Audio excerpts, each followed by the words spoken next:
श्री स्वामी समर्थ महाराजांचं हे मंदिर, श्री स्वामी समर्थ महाराजांचं हे उपासना केंद्र, श्री स्वामी समर्थ माऊलींचा हा भरभरून आनंद बाहेर फेकणारा गाभारा आणि ह्या गाभाऱ्यात बसणारा आपला परमेश्वर. महाराजांकडे जेव्हा 2 पावलांनी आपण चालत जातो तेव्हा महाराज आपल्याकडे 10 पावलांनी चालत येतात.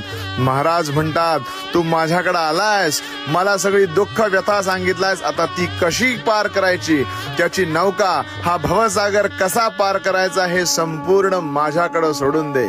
मी आहे ना, मी तुझ्या मागे उभारलोय ना, तर अजिबात चिंता करू नको. महाराजांचं भिवू नकोस, मी तुझ्या पाठीशी. हे वाक्य महाराजांचं हम गया नाही जिंदा हे वाक्य म्हणजे संपूर्ण आयुष्याचं मार्गक्रमण करण्यासाठीचा असलेला तरणोपाय आहे. महाराज मागे आहेत, सदैव राहतील. श्री स्वामी समर्थ.